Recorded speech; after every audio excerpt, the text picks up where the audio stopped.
শরীফুল শেষ ওভারে 22 না দিলে কবেই বাংলাদেশের ব্যাটাররা খেলা শেষ করে দিত। শ্রীলঙ্কার বিপক্ষে 133 রানের টার্গেট, মনে হচ্ছিল পা হরকাবে।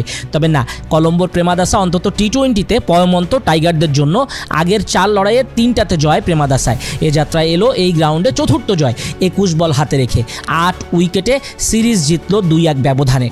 ইতিহাসেও প্রথমবারের মতো শ্রীলঙ্কার বিপক্ষে তাদেরই মাটিতে সিরিজ জেতার কীর্তি। লিটন যেন জাদুর থালা সাজাচ্ছেন। অ্যাওয়েতে লিটনের দ্বিতীয় টি-20 সিরিজ জয়, লঙ্কান দম্ভ চূর্ণ।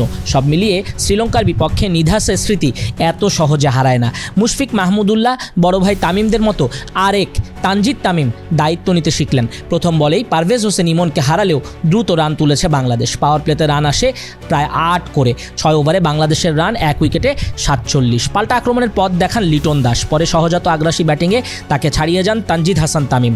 তামিমের সঙ্গে জমে উঠেছিল লিটন দাসের জুটি, কিন্তু নিজের ইনিংসটি বড় করতে পারেননি লিটন, থাকতে পারেননি শেষ পর্যন্ত। কামিন্দু মেন্ডিসের বলে বিদায় নেন এলকেডি। একটা ছক্কাও 2-4-এ 26 বলে 32 রান করেন লিটন।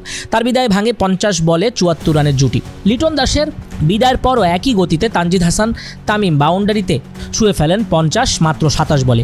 লঙ্কান বোলিং এলোমেলো করে 10 ওভারে সফরকারীরা যেন হারের দ্বার প্রান্তে। ক্যারিয়ারে 5ম টি-20 হাফ সেঞ্চুরি এটা তানজিদ তামিমের, প্রথমবার শ্রীলঙ্কার সাথে। ইম্প্যাক্টও বিশাল, সিরিজ জয়ের ম্যাচ যা মনে থাকবে তামিমের আজীবন।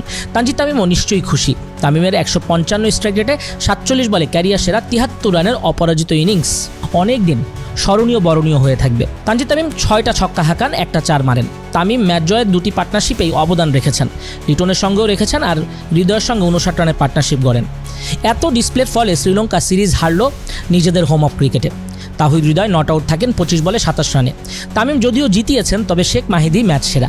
মাহিদির বোলিং তো সব সমীকরণ মিলিয়েছে, সহজ করেছে ট্রফি রেসটা। বাংলাদেশ দলের মধ্যেও একটা প্রাণের সঞ্চার করেছে। সব মিলিয়ে বাংলাদেশ দল ট্রফি জিতেই বাড়ি ফিরতে যাচ্ছে। পাকিস্তানের বিপক্ষে 3 ম্যাচ টি-20 সিরিজের আগে আত্মবিশ্বাসের অনেক চূড়ায় লিটনের দল।